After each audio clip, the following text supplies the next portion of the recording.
आवाज येतोय? Yes sir. Screen दिसते? यस. ओके.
काय?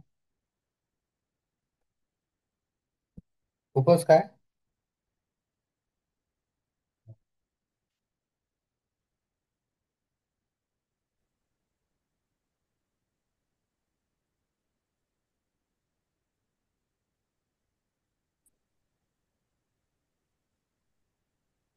द्या आवड्या आपण जिथं जातो म्हणाल ना तिथं मुद्दाम खचपट करतो आणि आपण नको okay. Welcome all of you again. पुन्हा एकदा आपलं स्वागत आहे.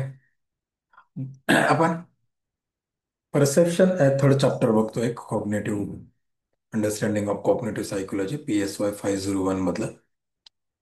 आज आपण काल आपण इथे थांबलो होतो आणि आज आपण the perceptual process, actual process काय आहे परसेप्शनची, ते पण बघणार आहोत. The perception is a dynamic cognitive process through which sensory information is detected and attended to. म्हणजे काय आहे, अशी एक सक्रिय आणि त्याला आपण गतिशील अशी कॉग्नेटिव्ह प्रोसेस.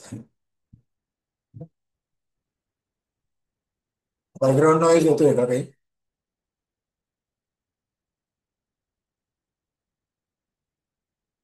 माझ्याकडून काय बॅकग्राऊंड नॉईज येतोय का?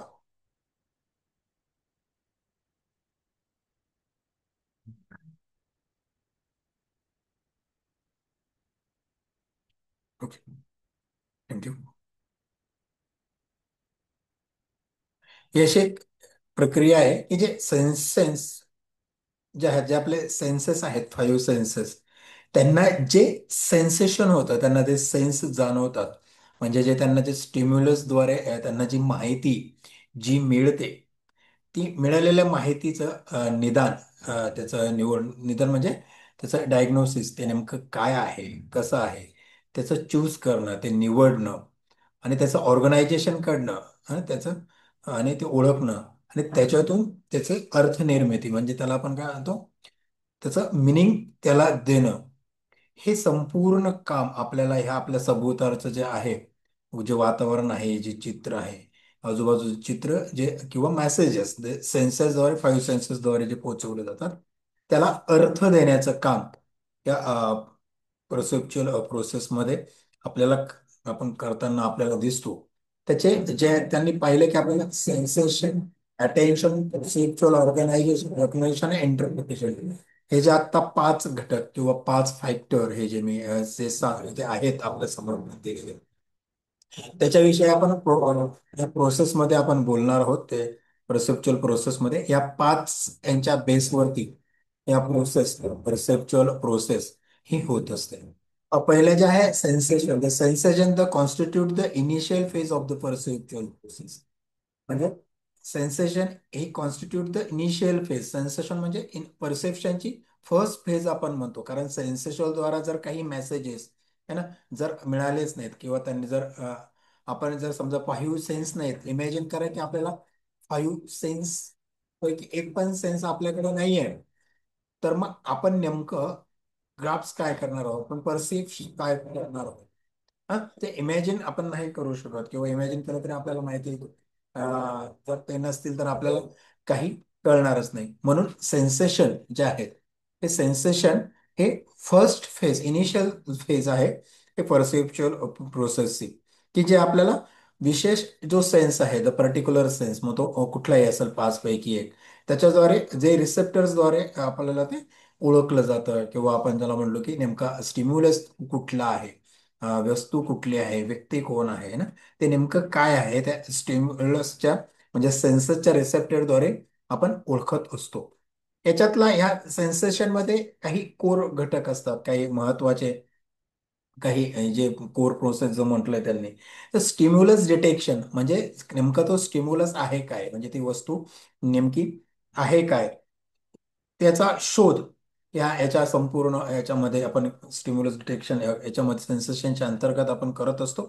The sensory receptor are the turn to the specific modalities, specific मॉडेलिटीच्या आधारे किंवा त्याचा वापर करून त्याचा पण त्याचं एक्झाम्पल काय दिलंय त्यांनी, फोटो रिसेप्टर्स आपल्याला दिलेत, की तो कोन आणि रोड जे डोळ्यांमध्ये आहेत, हा, त्याच्याद्वारे the photo receptors in the retina detect light. जसं तो रेटिना आहे, रेटिनातलं फोटो रिसेप्टरमुळे ते लाईट डिटेक्ट करतो, प्रकाश जो आहे, उजेड जो आहे, तो डिटेक्ट करण्याचं जे काम तो करत असतो. त्याचबरोबर जे आहे मेकनो रिसेप्टर जे आहेत, तो आपण काल पण पाहिलं की त्याचा दाब आणि स्पर्श, तो हे ओळखत असतो, त्याचा तो रिकॉग्नाइज करत असतो की तो नेमका त्याचा दाब किती आहे ना, एखाद्या गोष्टीचा. 2च मिनिटं.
सॉरी.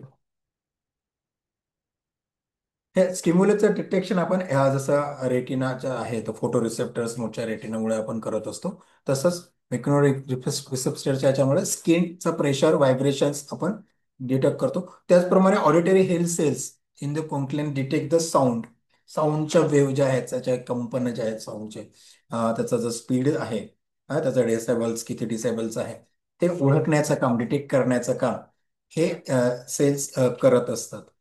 त्याचबरोबर ट्रान्सडक्शन जे आपण म्हणतो की वेगवेगळ्या याच्यामध्ये रूपांतर आपण करत असतो. म्हणजे काय आपल्याला त्याचं, की आपण फिजिकल एनर्जी म्हणतो. या फिजिकल एनर्जी म्हणजे कसं, जर लाईट आहे, साऊंड आहे और प्रेशर आहे, is convert into the neural signal. जसं आपण अगोदर पण म्हणतोय की याचं जे मिळालेले जे स्टिम्युलस आहे, तर स्टिम्युलसचा प्रायमरी जो डेटा किंवा रॉ जी इन्फॉर्मेशन आहे, त्याचं न्यूरल सिग्नल्समध्ये त्याचा रूपांतर करून, है ना, ट्रान्सफर करून ते ते प्रोसेस ऑफ ट्रान्झॅक्शनच्या याच्याने ते जातो. आणि this signal are the propagated to the through afferent sensory pathway. Afferent sensory जो पाथवे आहे आपला, ज्याला आपण विद्युत रासायनिक सिग्नल आहेत मेंदूकडचा, त्या भागाकडं त्याला पाठवलं जातं.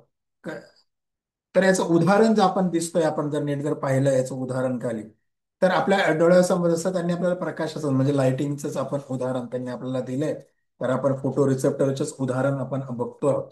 तर त्याच माध्यमातून की समजा आपल्या डोळ्यासमोर लाईट आला, तो राईट रेटिन्यातलं रेटिना आहे, रेटिनाच्या आहे ना, त्याच्यानंतर जे कोन्स आहेत आपले, ते कोन्स आणि त्याच्या कोन्सद्वारे आणि रोड्सद्वारे ते कुठे जातात, ते सक्रिय होतात आणि हे जे आहे ते इलेक्ट्रिक सेम जे वरती जे त्यांनी दिलेलं आहे ते इलेक्ट्रिकल सिग्नल मध्ये ते बदलतात आणि हा सिग्नल ऑप्टिक नर्वद्वारे हा व्हिज्युअल कॉर्टेक्स पर्यंत, जो व्हिज्युअल कॉर्टेक्स आहे डोळ्याचा, जो त्या मेंदू मधला जो डोळ्याचा एक ऍक्ट करणारा जो व्हिज्युअल कॉर्टेक्स आहे, त्या व्हिज्युअल कॉर्टेक्स पर्यंत हा पोहोचवून तिथे त्याची पुढची प्रोसेस ही केली जाते. पुढचं जो आहे अटेन्शन, हे अटेन्शन मध्ये काय आहे, तर मेंदूचा आपला आपण माहितोय की आपण अटेन्शन पाहत सुरुवातीलाच की सिलेक्टिव्ह कॉग्नेटिव्ह मेकॅनिझम, की आपण पुढे वरच्या याच्यात पण पाहिले की अटेन्शन हा परसेप्शन मध्ये महत्वाचा रोल करतो. पण सिलेक्टिव्ह अटेन्शन, आपण सिलेक्टिव्ह अटेन्शनचं आपण पाहिलं होतं की मेंदूच्या प्रत्येक ब्रेनच्या काहीतरी क्षमता असतात ना, लिमिटेशन्स आहेत प्रत्येक ब्रेनच्या, प्रत्येक व्यक्तीच्या काहीतरी लिमिटेशन्स आहेत.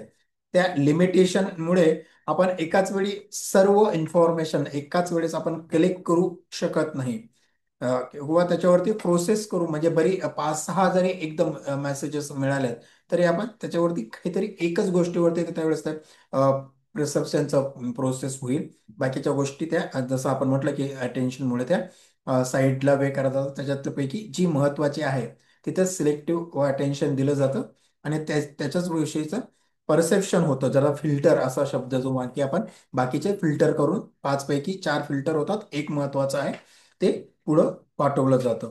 मग याच्यामधले याचे जे कोर प्रोसेस आहेत ते सिलेक्टिव्ह अटेन्शन. सिलेक्टिव्ह अटेन्शन म्हणजे काय, the capacity to the focus on the salient or goal relevant stimuli the while ignoring extraneous input. This is guided by the factors such as a novelty, emotional salience and task relevance.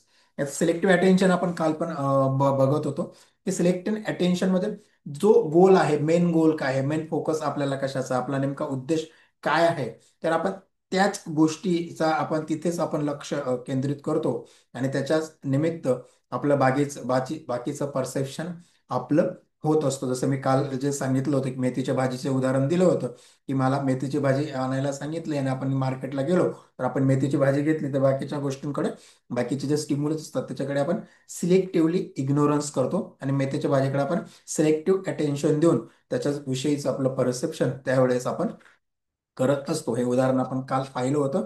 तर selective अटेन्शनसाठी आज आता की आपलं गोल तेच होतं की मेथीची भाजी आणणं, म्हणून आपण मेथीच्या भाजीवरतीच आपलं लक्ष प्रॉपर आपण तिथे गेलोय.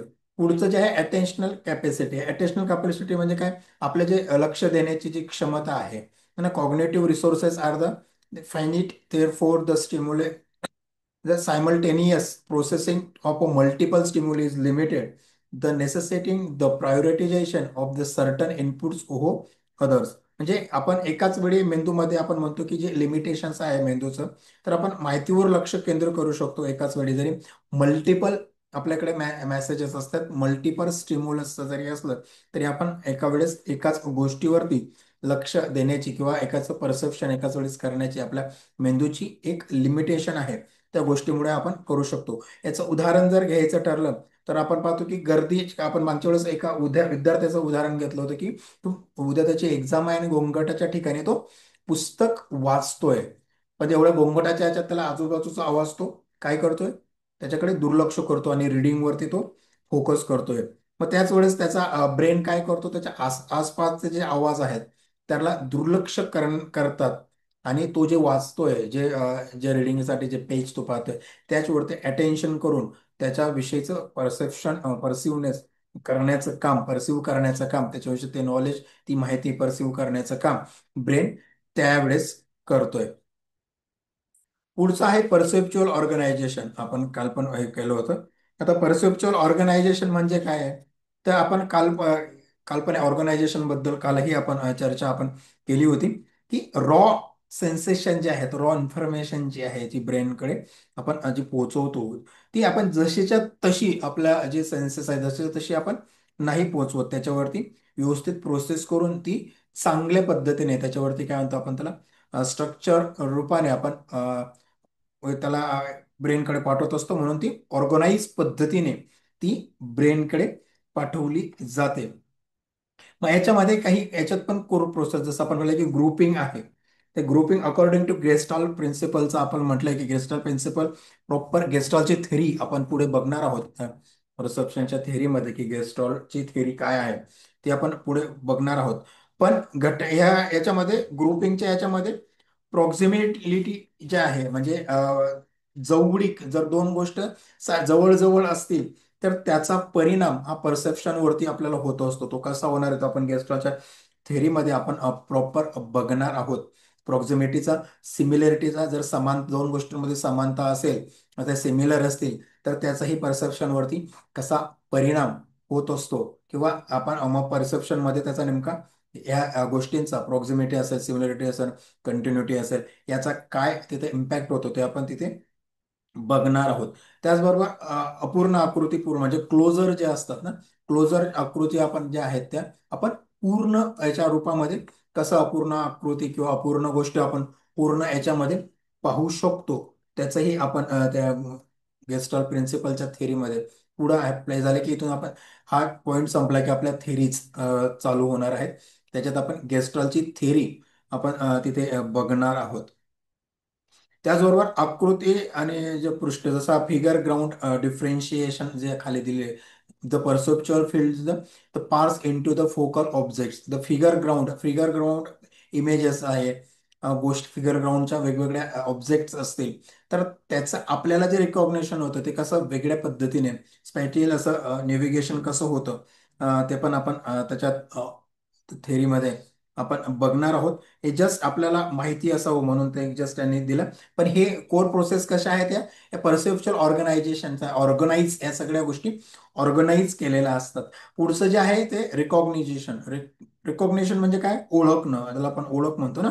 रिकॉग्निशन मध्ये जो स्ट्रक्चर्ड अशा माहितीचा जो साठा असतो, म्हणजे इन्फॉर्मेशनचा जो डेटा जो असतो, तो स्ट्रक्चर असा ड्युटी म्हणजे पास्ट एक्सपिरियन्समुळे मिळालेला जो डेटा असतो, तो डेटा आपण स्ट्रक्चर पद्धतीने जो ब्रेनमध्ये साठवलेला आहे, मेमराईज असा झालेला आहे, तो मिळालेल्या नवीन माहितीशी त्याची तुलना करतो. आणि जर तो डेटा आपल्याकडे स्टोअर असेल, त्याच्याविषयी माहिती असेल, तर तो त्याला पॅक करतो. किंवा ती वस्तू नवीन असेल तर तो तिला नवीन असेल तर तो त्याला आयडेंटिफाय करायला वेळ लागतो. पण तो जुनाच आहे, स्टोअर आहे, तर स्टोअर मेमरीमध्ये तो रिप्रेझेंटेशन नाही, याला हे म्हणतात. जर पाण्याची बॉटल पाहिले तर ही पाण्याची बॉटल आहे, अगोदर मी अशी गोष्ट पाहिली, तिला पाण्याची बॉटल असं म्हणतात, म्हणून ही पाण्याची बॉटल असू शकते किंवा पाण्याची बॉटल आहे, हे आपण ओळखू शकतो. हा जो स्टिम्युलस आहे, हे जो वस्तू आहे, तो आपण ओळखतो. याच्यामध्ये पॅटर्न रेकॉग्नायझेशन पुढचा जो आहे, की पॅटर्न, त्याचा नेमका पॅटर्न काय आहे, म्हणजे नमुना जो त्याचा आहे की ओळखतो. म्हणजे जसं आता मी पाहिलं की सेम पॅटर्न आहे, मी घरी रोजची बॉटल वापरतो ती बॉटल, आणि मी आता नवीन पाहिलं दोघांच्या डिझाईन्स वेगवेगळ्या आहेत, आकार वेगवेगळे असतात, पण त्यांचा पॅटर्न हा सारखाच आहे. म्हणून मी सारखाच आता पहिल्यांदाच तो पॅटर्न बघतोय, ती वस्तू त्या आकाराची बॉटल पहिल्यांदाच बघतो. पण मी बॉटल का म्हणतोय, कारण तसा पॅटर्न माझ्या भूतकाळामध्ये मी अगोदर पाहिलेला आहे. अशा पॅटर्नचा असेल, त्याला वरती असं झाकण असेल, त्याच्यामध्ये तो ठेवत असतात, तर त्याला बॉटल म्हणतात. याचा आपल्याला माहिती आहे, म्हणून आपण त्या पॅटर्नला ओळखतो. म्हणजे जुन्या टेम्पलेटशी आपण उदाहरणाचा, जुना जो टेम्पलेट किंवा जुना संरचना, जुना आकार आपल्या जो ब्रेनमध्ये अ, आहे, स्टोअर आहे, त्याच्याशी आपण नवीन टेम्पलेटचा मॅच करतो, आणि आपण तो पॅटर्न लक्षात ठेवून आपण त्याच्यानंतर ती गोष्टी ओळखतो. त्याचबरोबर स्कीमा ऍक्टिव्हेशन जर म्हणतोय, स्कीमा ऍक्टिव्हेशन म्हणजे काय, परत आपला पास्ट एक्सपिरियन्सेस जे आहेत, पास्ट नॉलेज जे आहे, प्रायर नॉलेज, ते आपल्याला काय करतो आपण, त्याच्याशी जी मानसिकता, सायकोलॉजिकल स्कीमा ज्याला आपण म्हटलं की सायकोलॉजिकल रचना, स्ट्रक्चर जे आपल्या ब्रेनमध्ये ना स्टोअर आहे, जे कॉग्नेटिव्ह स्ट्रक्चर ज्याला म्हटलं आपण, ते जे स्टोअर आहे त्याच्याशी परत आपण तुलना करतो. आणि जी नवीन गोष्ट, जी पाहिलेली दुसरी गोष्ट आहे, ती रिकॉग्नाइज करायला त्याचा स्पीड, म्हणजे आपण फास्टली, स्पीडली आणि ॲक्युरेटली ती ओळखायला आपल्याला स्कीमा ऍक्टिव्हेशनने आपल्याला मदत होत असते. मग आपण स्कीमा ऍक्टिव्हेशनचं उदाहरणच्या बाबतीत जर आपण द्यायचं ठरलं, तर आपल्याला की you are recognise and the object as a apple based on its red colour. जसं आपण ॲपल चं आपण घेतोय, जसं परत परत ॲज आपल्याला ॲपल आणि फोटो रिसेप्टरचे सारखे सारखे आपण पाहतोय की उदाहरण आपल्याला येत आहेत. की आपण पाहतोय की आपल्याला माहिती आहे अगोदर की रेड कलरचा ॲपल आहे, सफरचंद रेड कलरचा राऊंड शेप आहे ना, आणि त्याचा जो स्ट्रक्चर जो आहे वरचा त्याचा, तो फॅमिलर आहे. मग आपण drawing upon prior experience with apple, मग ऍपलचं जे स्ट्रक्चर आहे त्याच्याविषयीचा आपला जो आहे तो आपल्याला अगोदर आहे, म्हणून आपल्याला तसं दिसताना जर वेगळं फळ आहे किंवा वेगळं काही दिसलं, तर आपण लगेच म्हणतो की नाही नाही हे ऍपलच आहे, कारण मी अगोदर याचा हे मी अगोदर पाहिलेलं आहे, याचं मी फॅमिलियर आहे या गोष्टीशी. म्हणजे ऍपल सोडून आपण दुसरं उदाहरण पण आपल्या दैनंदिन आयुष्यामध्ये घेऊ शकतो. की आपण एखादी गोष्ट साठी जर फॅमिलियर असो, तर ती गोष्ट दुसरीकडे आपण की आपण लगेच त्याला ओळखतो. आपल्या चार मित्रांसाठी ती गोष्ट कदाचित फॅमिलियर नसेल, पण ती आपल्यासाठी फॅमिलियर असलं की आपण लगेच ती ओळखतो. बाकीचे मित्र त्याला ओळखत नाहीत, कारण त्यांच्यासाठी ती फॅमिलियर नाही आहे, पण ती आपल्यासाठी फॅमिलियर असतं. म्हणजे आपला स्कीमा तिथे आपला जो झाला आहे, अ, तर स्कीमाचा तिथं वापर करून स्टोअर झालेल्या गोष्टीचा आपण तिथे त्याचा आपल्याला फायदा होत असतो. पुढचं आहे इंटरप्रिटेशन. ही इंटरप्रिटेशन ही फायनल स्टेज म्हणजे शेवटची स्टेज परसेप्च्युअल प्रोसेस मधली आपण म्हणू शकतो. याच्यामध्ये कॉन्टेक्च्युअल इन्फ्लुएन्स, जसं आपण अगोदर म्हटलं की कॉन्टेक्च्युअल इन्फ्लुएन्स हा इंटरप्रिटेशन करताना होत असतो की त्याचा संदर्भ बदलतात, त्याच्या पाठीमागे जे जे रेफरन्सेस असतात त्याच्यानुसार त्याचे संदर्भ बदलतात. आपण जसं कल्चरल इन्फ्लुएन्सचं म्हटलं, तो कल्चरल कॉन्टॅक्ट आपण घेतला होता की कल्चरच्या ह्याच्यामध्ये तुम्ही ठराविक ठिकाणी, आपण त्या दिवशी ते एक उदाहरण पण पाहिलं होतं की मी आज आपल्या चार मित्रांमध्ये मी आनंदाने खूप जोरजोरात हसतोय, तर माझं हे हसणं इथं वेगळं आहे, आनंदीदायी आहे. आणि तेच हसणं मी एखाद्या मित्राच्या घरी गेलो आणि तिथं दुःखाचं वातावरण आहे, तिथं मी जोरजोरात हसलो, तर दोघं माझी जी क्रिया आहे दोन्ही ठिकाणी सारखीच आहे, पण दोघांच्या पाठीमागनं निघणारा जो अर्थ आहे, तो अर्थ बदलतोय दोन्ही ठिकाणी. म्हणजे तिथले माझ्याकडे जेव्हा मी दुःखाच्या ठिकाणी मी हसतोय जोरजोरात, तिथे माझ्या कृतीचा अर्थ वेगळा काढला जाईल. आणि चार मित्रांमध्ये मी मस्त गप्पा मारतोय आणि हसतोय, इथं तीच कृती करतोय, तर इथे त्याचा अर्थ वेगवेगळा काढला जाईल. म्हणजे कॉन्टेक्स्ट बदलला की सेम कृतीचा सुद्धा, सेम रिस्पॉन्सचा सुद्धा अर्थ बदलला जातो. जसं आपण मागेच याच्यामध्ये आपण पाहिलं होतं पीच परसेप्शन मध्ये, की आपण सेम गोष्ट बोलताना आपला आवाजाचा टोन सुद्धा कमी जास्त बोलताना तेच वाक्य बोललं तरी समोरचा त्याचा अर्थ हे वेगळे घेतात ना. म्हणजे कॉन्टेक्स्ट त्याचा बदलतो बोलताना, तर तो कॉन्टेक्स्टच्या नुसार आपल्याला अर्थ निर्मिती म्हणजे इंटरप्रिटेशन होतं. त्याचबरोबर एक्सपेक्टेशन किंवा बायस, एखाद्या गोष्टीबद्दलचा बायस असतं किंवा एक्सपेक्टेशन असलं की त्याचाही इम्पॅक्ट हा इंटरप्रिटेशन वरती होतो. कारण की बऱ्याच वेळेस जर मी म्हटलं की एखादा व्यक्ती चांगलं बोलतोय, मी बॉसचंच उदाहरण आपल्याला दिलं होतं मागच्या वेळेस, किंवा ऑफिसमधले बॉस आहेत आणि बॉसने आपल्याला सगळ्या चार लोकांसमोर काही गोष्ट सांगतायत, पण बॉसचं आपलं अगोदर काही झालं असेल काही घटनांवरून, तर आपला एक बायसनेस बॉस बद्दल असू शकतो, की नाही हा बॉस खडूसच आहे, म्हणून ते हे करतात.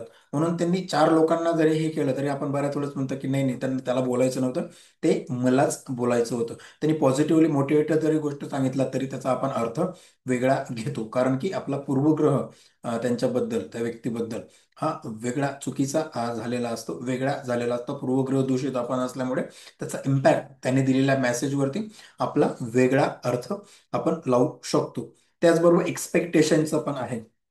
एक्सपेक्टेशनच्या बाबतीत पण आपण की त्या दिवशी सरांनीच एक उदाहरण दिलं होतं की आपण एखाद्याची वाट पाहतोय है ना, एखाद्याची वाट पाहतोय आणि जर तो गाडी नेणार असेल, तर एखाद्याच्या गाडीचा जरी कोणाचा आवाज आला तर आपण सारखं पाहतो तो आला की काय, तो आला की काय. म्हणजे दुसरी एक गाडी सुद्धा आपल्याला त्याचीच गाडी वाटते. बऱ्याच वेळेस कोणाचा फोन येणार असेल तर आपल्या बाजूच्या, आपल्या खिशातला फोनाच्या ऐवजी बाजूच्याचा फोन वाजला तर बऱ्याच वेळेस आपण आपलाच फोन काढतो, फोन आलाय म्हणून पाहायला. नंतर कळतं की अरे नाही बाजूचा याच्या आहे. म्हणून एक्सपेक्टेन्सीमुळे आणि बायसेसमुळे आपले जे अर्थ इंटरप्रिटेशन आहेत, जे आहेत ते इंटरप्रिटेशन हे बदलू शकतात किंवा त्याच्यानुसार त्याचे इंटरप्रिटेशन ठरत असतात. जसं त्यांनी एक उदाहरण आपल्याला जे दिले की आपण रात्री अंधारात जातोय, जसं त्या दिवशी पण आपण म्हणलो की पानांची सळसळ होते आहे, काय होतंय त्या कशावरून, आपला जो पास्ट एक्सपिरियन्स, आपले एक्सपेक्टेशन्स काय आहेत, किंवा आपले बायस की अगोदर काहीतरी आपण ऐकलेलं आहे, काही केलेलं आहे, त्याच्यावरून आपण परस्पेक्टिव्ह तशी ऍक्ट आपल्याकडून आपण घाबरून जातो, आणि आपल्याला ती गोष्ट पानांमधून काहीही चालतंय का, साप आहे की प्राणी आहे वेगळं, की कुचोर वगैरे कोणी आलेत का, कोणी मागावर आहे का, ह्या वेगवेगळे परसेप्शन आपण त्या गोष्टीमध्ये आपण करत असतो. या पद्धतीने आपण याचा हे करतो. याचं थोडक्यात जर आपण घ्यायचं ठरलं की प्रोसेप्च्युअल प्रोसेसच्या बाबतीत, तर फर्स्ट आपण स्टेजची आपण सुरुवातीला जी आपण पाहिली होती द सेन्सेशनच्या मध्ये. तर सेन्सेशन काय आहे नेमकं? द सेन्सेशन म्हणजे the process of the detecting external stimuli through sensory organ and converting them into the neural signal. संवेदना काय करतात की बाह्य म्हणजे सेन्सेसद्वारा बाह्य गोष्टींकडून जे पण मेसेजेस आहेत, हा, ते ओळखून त्याचं न्यूरल सिग्नलमध्ये रूपांतरित करून ते सिग्नलमध्ये रूपांतर करण्याचं काम हे, आणि मेंदूपर्यंत पोहोचवण्याचं काम हे सेन्सेशनच्या माध्यमातून होतं. हे प्रायर नॉलेज आहे, आपलं raw data. First initial stage आपण त्याची परसेप्शनची इनिशियल स्टेज आपण सेन्सेशनला म्हणतो. त्याच्यातून स्टिम्युलस डिटेक्शन होतं आणि ट्रान्सडक्शन होतं. याच्या सेन्सेशन मध्ये स्टिम्युलस आपण काय करतो, त्याचा शोध घेतो, काय स्टिम्युलस आहे, काय वस्तू आहे, काय कोण व्यक्ती आहे, काय आहे याचा शोध तिथं घेतला जातो, आणि त्याचं रूपांतरण केलं जातं, म्हणजे ट्रान्सडक्शन केलं जातं. याचं उदाहरण आपण पाहिलं होतं. तरी डोळ्यावर प्रकाश पडला की तो रेटिनाद्वारे पेशीद्वारे येऊन तो विद्युत लहरींमध्ये त्याचा येऊन संकेतमध्ये बदलून ते ब्रेनपर्यंत पोचवले जातात. पुढचं काय, attention. The selectively focusing on the important information while ignoring irrelevant information. म्हणजे काय करतो, मेंदूकडे फक्त महत्वाचीच माहिती, जे महत्वाचं आहे ते निवडून, विदाऊट जे महत्वाचं नाही आहे त्याच्याकडे दुर्लक्ष करून तेवढीच माहिती सिलेक्टिव्हली मेंदूपर्यंत पोहोचवण्याचं काम हे अटेन्शनचं होतं. त्याच्यामध्ये सिलेक्टिव्ह अटेन्शन आणि अटेन्शनल कॅपॅसिटी हे दोन गोष्टी पण त्याच्यामध्ये आपण पाहिल्या होत्या. त्याचबरोबर उदाहरण आपण पाहिलं होतं की कॅफेमध्ये एक मुलगा बसलाय, अभ्यास करतोय, आणि गोंगाट आजूबाजूला खूप गोंगाट चालू आहे, पण त्याचं संपूर्ण लक्ष सिलेक्टिव्ह बागीच्या आवाजावरती तो दुर्लक्ष करून ते वाचण्यावरती, तो रिडिंगवरती तो लक्ष केंद्रित करतो. हे उदाहरण आपण पाहिलं होतं. त्याच्यानंतर आपण परसेप्च्युअल ऑर्गनायझेशन पाहिलं होतं. Organising a raw sensory input into meaningful patterns, figures and structure. जे कच्ची माहिती, कच्ची सेन्सेशन म्हणजे रॉ सेन्सेशन जे मिळालेले असतात, त्याचं व्यवस्थितपणे स्ट्रक्चर पद्धतीने त्याला करून ते त्याची लिमिटेशन, सीमा ओळखून ते आपण ब्रेनपर्यंत पाठवले जातात. मग याला आपण ग्रुपिंग गेस्टॉलचे प्रिन्सिपलचा आपण इथे उल्लेख केला होता. त्याच्यातलं जे गेस्टॉल प्रिन्सिपल आपण पाहिलं, आपण म्हटलो की सिमिलॅरिटी आहे, कंटिन्युटी आहे, प्रोक्झिबिलिटी आहे. याचं आपण पुढे थेरीमध्ये पाहू असं आपण चर्चा केली. त्याच्याच नंतर गर्दीत याचं उदाहरण पाहायचं ठरलं तर गर्दीत मित्राचा चेहरा ओळखतो आपण. तो मग थोडासा दिसला, थोडा जरी दिसला तरी आपल्याला, आपण मित्राला ओळखतोय कधी पण गर्दीमध्ये. तो पाठीमागा असेल, त्याचा चेहरा पलीकडे असेल तर मागच्या त्याच्या आकृतीवरून आपण तरी त्याला ओळखत असतो. हे त्याच्या पास्ट एक्सपिरियन्सेसमुळे किंवा त्याच्या विषयीचं तो फॅमिलियर असल्यामुळे त्याचं त्याचा पॅटर्न नेमका काय आहे तो आपल्याला माहिती आहे. तो कसा दिसतो, काय दिसतो, म्हणून आपण त्याला लगेच ओळखत असतो.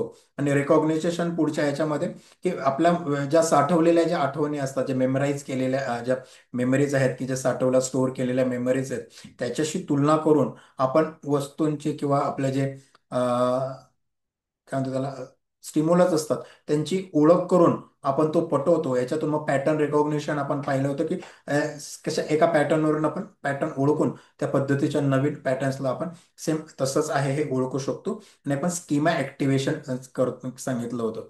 मग त्याच्यासाठी आपण सफरचंदाचं आपण उदाहरण पाहिलं, जसं की recognise and the apple bye its shape, colour and structure वरून आपण सफरचंद ओळखतो. हे की नवीन पहिल्यांदा पाहिलं तरी, कारण तो पण त्याच्याशी फॅमिलियर असल्यामुळे आपण ती गोष्ट पाहत असतो. असं आपण चर्चा आपण केली. त्याच्यानंतरून आपण इंटरप्रिटेशन जे आहे की इंटरप्रिटेशन मध्ये giving a personal meaning of to the sensory information based on the context, experience and expectation and biases. की वेगवेगळे संदर्भ, वेगवेगळे अनुभव, अपेक्षा आणि पूर्वग्रह जे असतात त्याच्या आधारे आपण अर्थनिर्मिती करत असतो, इंटरप्रिटेशन करत असतो. मग याच्यामध्ये आपण संदर्भाचा प्रभाव, अपेक्षा आणि पूर्वग्रह म्हणजे बायसनेस, एक्सपेक्टेशन अँड कॉन्टेक्च्युअल इन्फ्लुएन्स हे आपण पाहिलं. जसं आपण आता तर उदाहरण देताना आपण पाहिलं की आपण रात्री एकटं जातोय, पानांची सळसळ होते, तर बऱ्याच वेळा आपल्याला फिरतं पानांचा आवाज येतोय तर आपण घाबरतो की चोर असू शकतात, कोणी काही वेगळं काही आहे का, साप आहे का, कुठला प्राणी आहे का, ते भीती वाटून आपण त्याचा अंदाज त्या पद्धतीने परसेप्शन करून आपण भीती वाटू शकते. अशा पद्धतीने आपला 3.4 आपण पूर्ण आपला इथं झालेला आहे. आपण आता आपल्या थेरीज अँड मॉडेल्स जे आहे परसेप्शनचे, त्याला आपण सुरू करणार आहोत. आवाज येतोय प्रॉपर? थोडं हेडफोन आज बदललेत.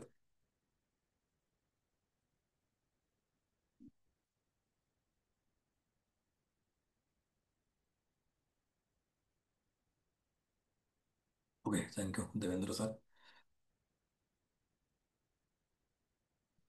हा थेरीज, आता परसेप्शनच्या काही थेरी आहेत आणि त्यालाच आपण काही मॉडेल्स असं म्हटलेलं आहे. तर मला वाटतं की आपण वाचलं असेलच. आपण म्हटलं होतं मागे पण की आपण थोडं वाचून यायला हवं. तर मिनिंग ऑफ आपण परसेप्शन आपल्याला आता कळालंय की परसेप्शन नेमकं काय आहे, कसं आहे, काय आहे, म्हणून मी परसेप्शनच्या याच्यात जात नाही. आपण टॉप डाऊन प्रोसेसिंग आपण पाहिली होती. टॉप डाऊन प्रोसेसिंग कोणी सांगेल का काय आहे टॉप डाऊन प्रोसेसिंग?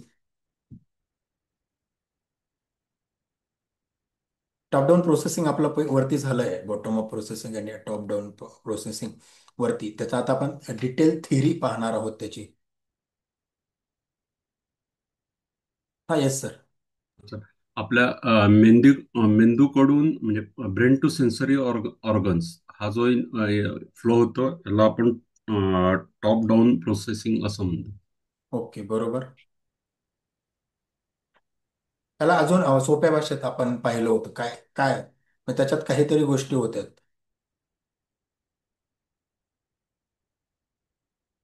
कोणी सांगेल?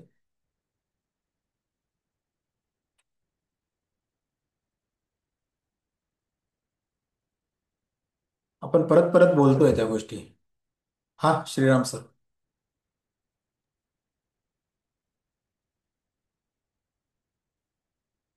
हा, श्रीराम सर बोला ना.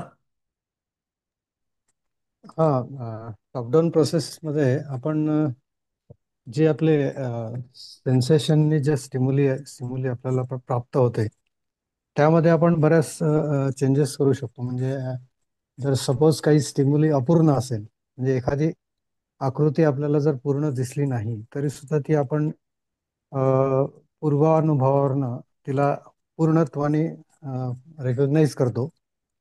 म्हणजे प्रायर नॉलेज आपण यामध्ये यूज करतो. एक्झॅक्टली. त्यानंतर आपले एक्सपेक्टेशन्स जे आहेत, जे आपल्याकडे रेकॉर्डेड आहेत ब्रेनमध्ये, त्याचा आपण उपयोग करतो. काही कंटेक्स्ट असतात, काही रेफरन्सेस असतात त्या पर्टिक्युलर स्टिम्युली बाबतीत, तर त्या कंटेक्स्टचा सुद्धा वापर आपण करतो. म्हणजे ही बोथ वे प्रोसेस आहे. म्हणजे जसं स्टिम्युलीकडनं आपल्याला सेन्सरीकडनं जसे आपल्याला इनपुट मिळतात, तसंच ब्रेन सुद्धा त्यांना काही सुधारित इनपुट टॉपवरनं देतो. Since the brain is sitting at the top, म्हणून त्याला ते टॉप डाऊन प्रोसेसिंग त्यांनी म्हटलेलं आहे असं वाटतं एकंदरीत. बरोबर. छान sir. Correct. Yes, Supriya ma'am.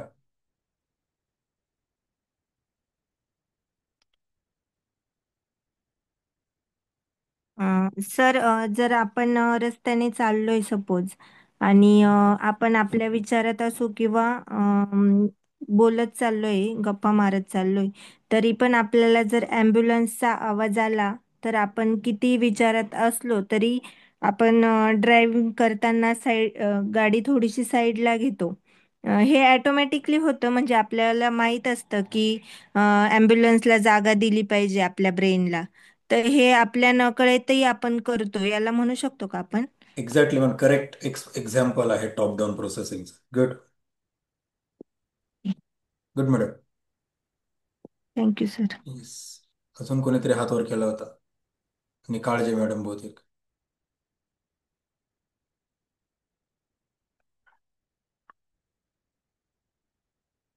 Sunaina ma'am, बोलायचं आहे का आपल्याला? ठीक.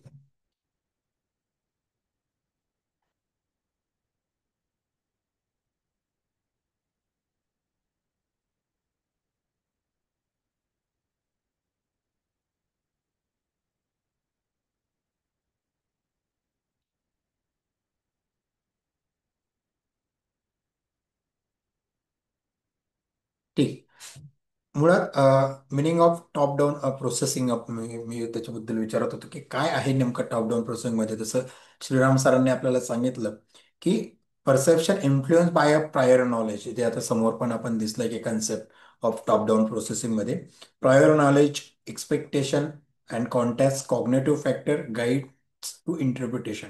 म्हणजे व्यक्तीला अगोदर आपण घेतलेले जे अनुभव आहेत त्या अनुभवातून मिळालेली काही माहिती असेल, तर मिळालेलं काही नॉलेज असेल, त्याचा आपण आपला परसेप्शन मध्ये परसेप्ट करवताना त्याचा काय म्हणतो त्याला इम्पॅक्ट होत असतो, त्याचा त्याच्यावरती प्रभाव हा पडत असतो.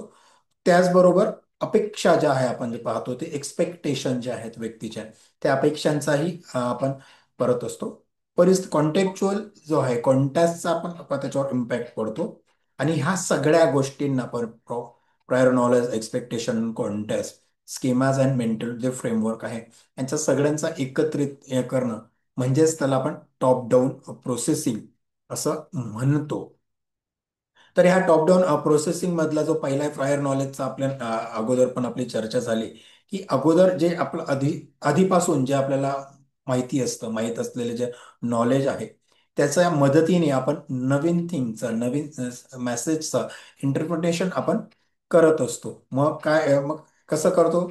जसं आता सरांनी सांगितलं, श्रीराम सरांनी, की प्रायर नॉलेजच्या बाबतीत की आपण एखादी अर्ध वाक्य आहे ते आपण पूर्ण करतो. जिथे इथे दिलंय I have a dash at, तर I have a cat, I have त्याला कॅटच्या ऐवजी दुसरा त्याला सीच्या ठिकाणी वेगळं पण म्हणू शकतो, वेगळं काही म्हणू शकतो.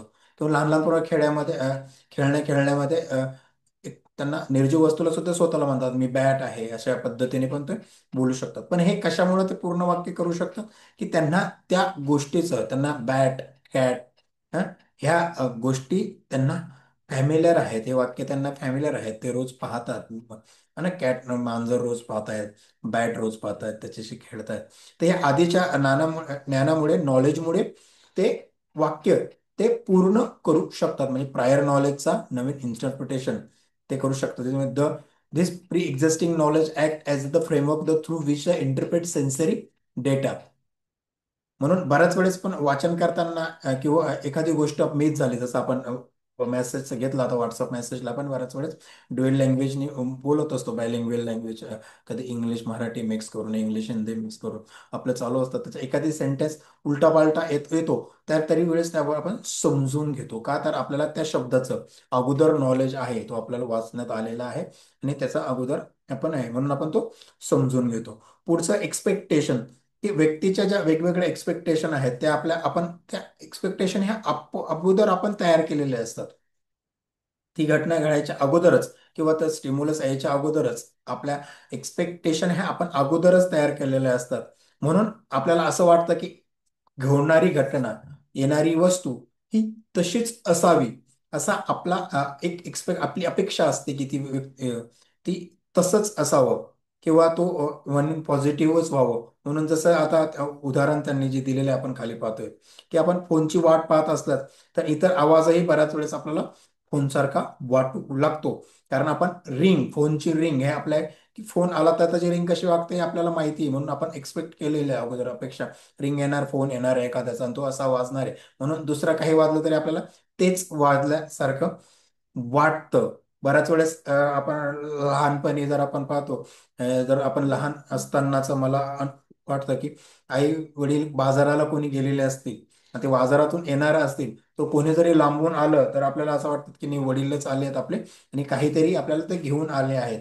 एक्सपेक्टेशन आहे की ते आपल्यासाठी काहीतरी आणणार आहेत.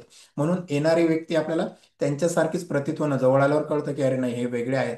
बऱ्याच वेळेस लहान मुलं जेव्हा ऍड करतो आणि बाहेर गाडीचा आवाज आला तर त्याला प्रत्येक गाडीचा आवाज बऱ्याच जर आतुरतेने वाट पाहत असेल तर त्याला तो वडिलांच्या गाडीचा आवाज वाटतो. पण इतर वेळेस जर त्याला परफेक्ट माहिती आहे तो खूप वाट पाहत नाहीये, त्याकडे एक्सपेक्टेशन्स नाही आहेत, त्यावेळेस तो बरोबर हा आवाज वडिलांच्या गाडीचा आहे की नाही हे तो तेव्हा करेक्ट सांगतो. पण एक्सपेक्टेशनच्या याच्यामध्ये त्याचं परसेप्शन त्यावेळेस चुकू शकतं. म्हणून एक्सपेक्टेशनचा आपल्या परसेप्शन वरती बऱ्यापैकी इम्पॅक्ट होत असतो. त्याचबरोबर कॉन्टेक्स्ट, आपण टॉप टॉप डाऊन प्रोसेसिंगच्या ही थिअरी आपण पाहतोय.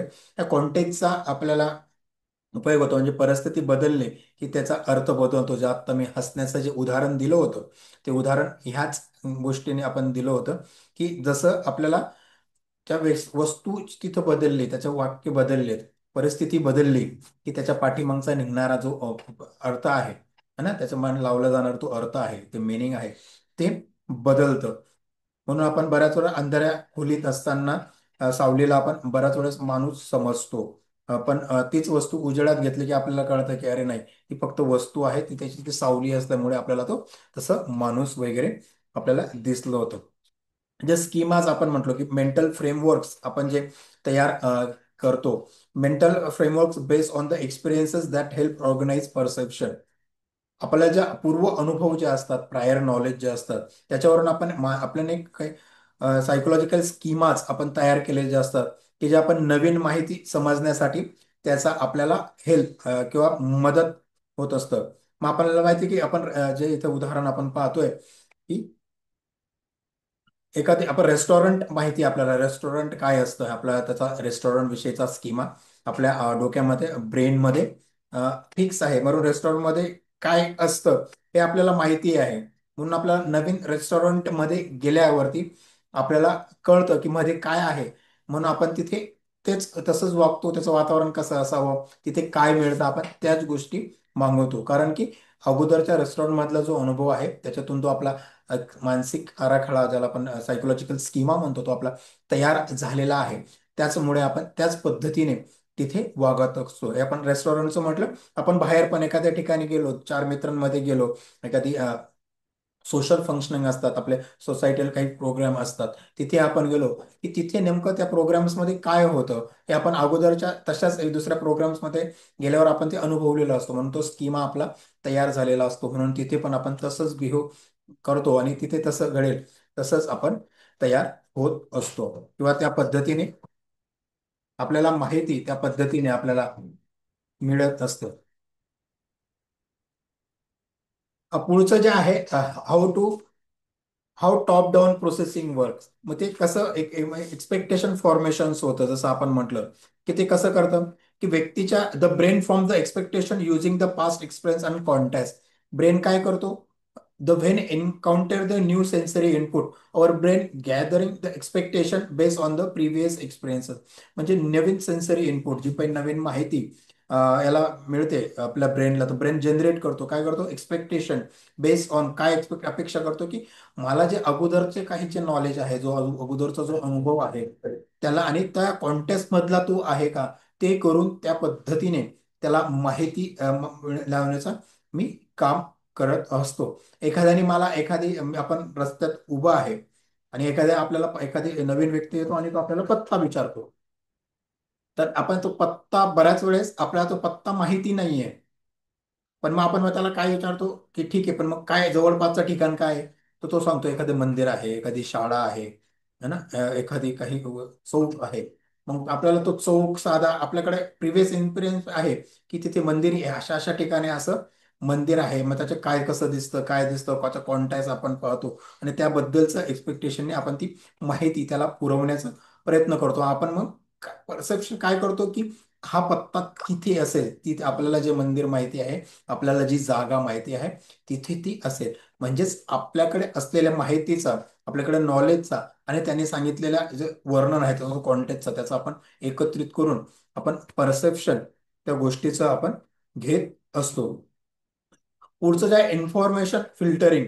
जसं आपण म्हटलो की आपण the brain filter sensory input based our expectation. आपल्या एक्सपेक्टेशन नुसार आपण काय करतो, फिल्टर करत असतो बऱ्याच गोष्टी.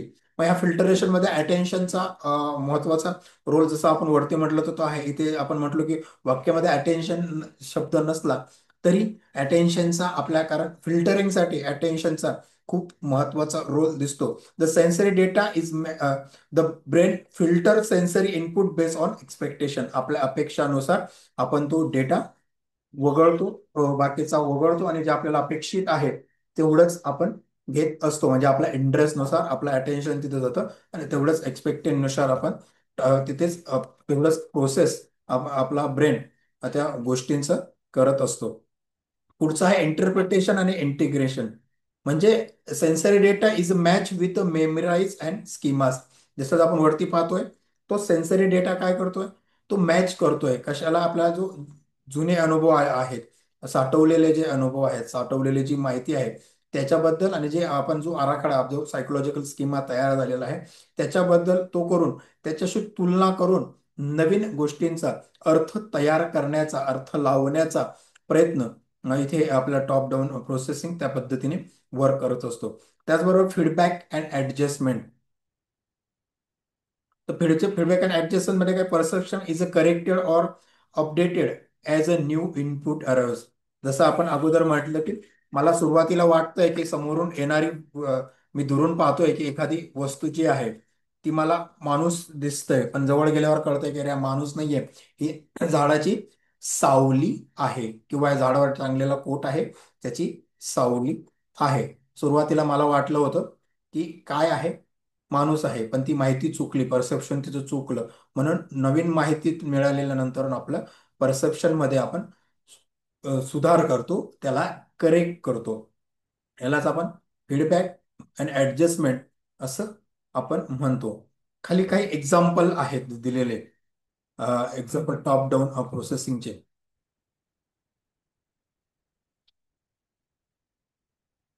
मला वाटतं टॉप डाऊन प्रोसेसिंगचे हे एक्झाम्पल आपण तुम्ही वाचून घेतलं तर कळतील, कारण सोपे असे एक्झाम्पल आहेत. A perceptual set as a mental predisposition to the perceive stimuli in a certain वे.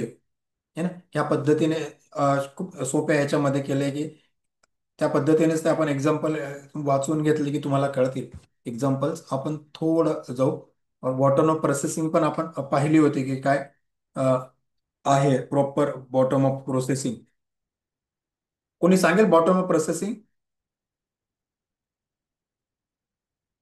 आपण चर्चा केलेली आहे याच्यावरती. म्हणजे टॉप डाऊन प्रोसेसिंग पण आपलं अगोदर झालेलं होतं, ते आपण परत रिवाईज केलं. दोन्ही सोपे, तशा सोपे कन्सेप्ट आहेत.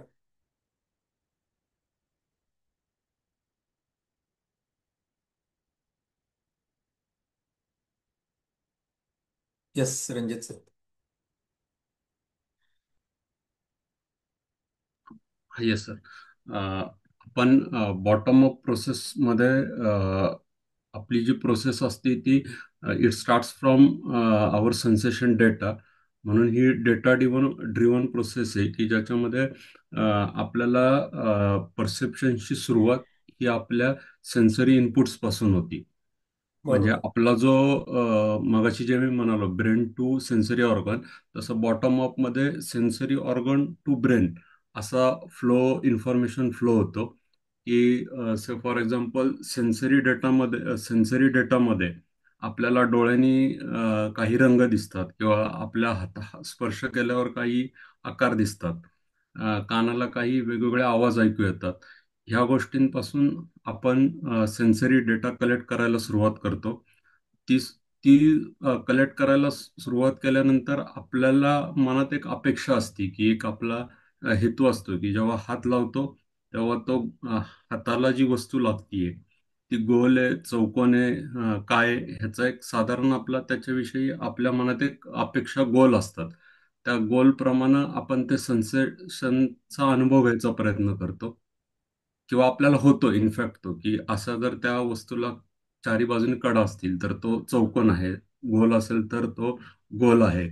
आणि असा याने आपण त्या वस्तूचे ते फीचर्स सगळे डिटेक्ट करतो की त्याच्या आकारमानाने हे. आणि बहुतांशी वेळा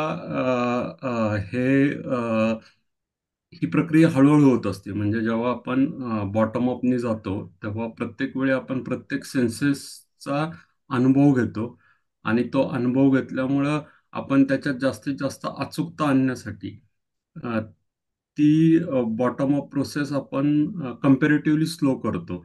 की जी आपल्या टॉप डाऊन मध्ये जशी क्विक ऍक्शन होती, त्याच्याऐवजी बॉटम अप मध्ये आपण सेन्सरी ऑर्गनायझेशन कडून माहिती घेताना ती जास्तीत जास्त अॅक्युरेट घेण्यासाठी आपण ती स्लो स्लो घेतोय, किंवा एका टप्प्याटप्प्याने आणि विशिष्ट एका गतीने घेतो. असं आपल्याला बॉटम अप बद्दल सांगता येऊ शकतो. Correct sir. Good. Thank you. Yes thank you. Sir, get get. Yes Pragya madam. Um, हां सर, आय थिंक त्यांनी खूप डिटेलमध्ये एक्सप्लेन केलंच आहे. बेसिकली नो पास्ट एक्सपिरियन्स किंवा कुठले एक्सपेक्टेशन किंवा गेसेस नसतात त्याच्यात. फर्स्ट टाइम तुम्ही काहीतरी एक्सपिरियन्स करत असाल तर ते कन्सिडर करू शकतो की सेन्सरी डेटावरून पिकअप होतंय. मला एक खूप सिम्पल एक्झाम्पल आठवतंय की जसं आपल्याला कधी कधी बॅग मधून काहीतरी शोधायचं असेल तर अख्खी बॅग नाही उलटी करत आपण, त्याच्यात हात घालून फील करतो, एक्सपिरियन्स करतो सगळ्या सेन्सेसनी. आणि त्या अंदाजाने कळतं की अच्छा मला पेन, आता हा पेन वाटतोय. सगळं सेन्स केल्यानंतर तो एक बिग पिक्चर क्रिएट होतो की हा पेन असू शकतो, आणि मग आपण तो पेन बाहेर काढतो बॅगमधून. तर ते बॉटम अप प्रोसेस म्हणता येईल. Okay. Yes Sunaina ma'am. Sir, bottom up processing ही अशी एक प्रक्रिया आहे जिथे परसेप्शनची सुरुवातच सेन्सरी इन्फॉर्मेशन मधून होते. म्हणजे आपल्या डोळे, नाक, कान, त्वचा, जीभ इत्यादींच्या माध्यमातून. इथं म्हणजे मेंदू आधीच ज्ञान वापरतो, म्हणजे आपला अनुभव असेल किंवा त्याबद्दल एखाद्या वस्तूची माहिती असेल, तिथं डिरेक्टली डेटा ड्रिव्हन अशी प्रक्रिया सुरू असते. म्हणजे आपण जे ऐकतो, म्हणजे जे जाणवतं आपल्याला, हे डिरेक्टली मेंदू स्वीकारतो आणि त्याच्यावरून त्याचं परसेप्शन तयार करतो. म्हणजे बॉटम अप प्रोसेसिंग असे आहे. याचं उदाहरण द्यायचं म्हणलं तर आपल्या डोळ्याला काहीतरी बांधलंय आणि आपल्याला माहित असलेला पदार्थ जर आपल्या समोर आणला, म्हणजे आपल्या तोंडात घातला, तर त्याच्या चवीनुसार किंवा त्याच्या टेक्स्चरनुसार आपण ओळखू शकतो की हा पदार्थ कुठला आहे. ओके. Good madam. अजून कोणाला काही सांगायचंय?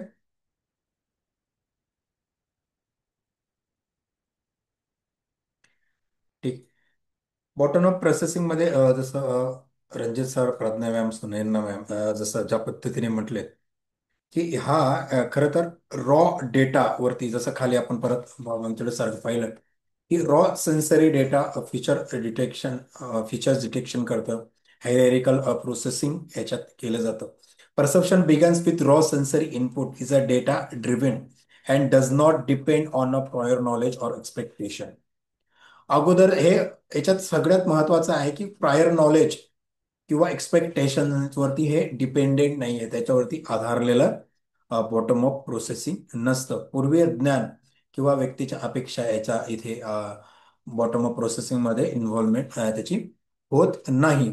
एक क्लिअर कट दोघांमधला जो फरक आपण बॉटम अप आणि टॉप याच्यातला पाहिला, टॉप डाऊनच्या याच्यातला, की एका याच्यामध्ये प्रायर नॉलेज आहे, एक्सपेक्टेशन आहे. इथे प्रायर नॉलेज नाही आणि एक्सपेक्टेशनचाही तितक्याच प्रमाणात इथे इम्पॅक्ट होत नाही. त्या दोन फरक याच्यातला आपल्याला दोघांमधला आपल्याला कळलं की आपल्याला प्रॉपर दोघांमधला फरक कायमस्वरूपी आपल्या लक्षात राहील बॉटम अप आणि टॉप डाऊनचा. याच्या कन्सेप्ट, की कन्सेप्ट काय आहेत मग की कन्सेप्टच्या याच्यात, तर त्याच्यात जे आपण वरती पाहिलं की raw sensory data. Swati madam.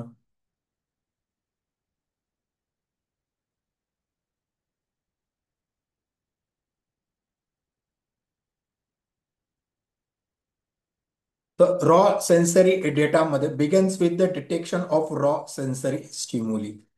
याच्यामध्ये कशापासून रॉ सेन्सरी स्टिम्युलस, जो स्टिम्युलस आहे जो आहे तो सुरुवात त्याच्यापासून होते. मग त्याच्यामध्ये ज्याला आपण म्हणतो कच्चा, म्हणजे प्राथमिक अशी माहिती, की तिच्यावरती आपण काही प्रक्रिया नाही केलेलं, काही नाही, तर तिचं फक्त म्हणजे काय, एखादी वस्तू आपण पाहतोय, एखादी गोष्ट आपली पाहिली, तिचा आपण काय करतो, फक्त रंग, आकार आणि उजेड याच्याच बद्दल आपल्याला माहिती होते. म्हणजे काय आहे ते, गोल आहे, ओके गोल आहे, कलर लाल आहे, ठीक आहे, त्याचं स्ट्रेचर व्यवस्थित सॉफ्ट लागतंय, पण एवढंच. पण ते काय आहे ते नाही. सफरचंद आहे, नाही सफरचंद अजून नाही झालेलं ते, फक्त त्याचा कलर लाल आहे, गोल आहे, स्ट्रेचर आहे. या गोष्टींची प्राथमिक रॉ डेटा आपल्याला त्याचा मिळतोय बॉटम अप प्रोसेसिंग मध्ये. त्याच्यावर पुढचं फीचर डिटेक्शन मध्ये काय आहे, the detecting a simple features lines edges and colours, जसं आपण म्हटलं की जे कलर्स आहेत त्याचे आहेत ओळखतो, त्याच्याच पुढे जाऊन ते घटक कसले याचा असतो, फीचर्स त्याचे काय असतात कुठल्या गोष्टीचे, त्याचं visual detector respond to the edges and orientation.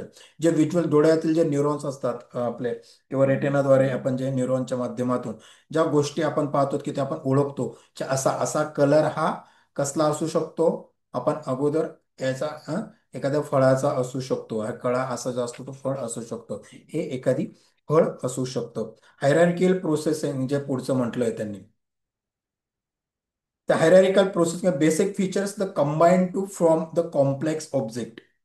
The complex object म्हणजे काय असतं, basic features combine to from complex object, म्हणजे जो प्रायमरी रॉ असा घटक आहे, प्राथमिक प्रायमरी जो घटक आहे त्याला एकत्र करून है ना मोठ्या ऑब्जेक्ट, मोठी आकृती तयार आपल्याला होते त्याच्याने.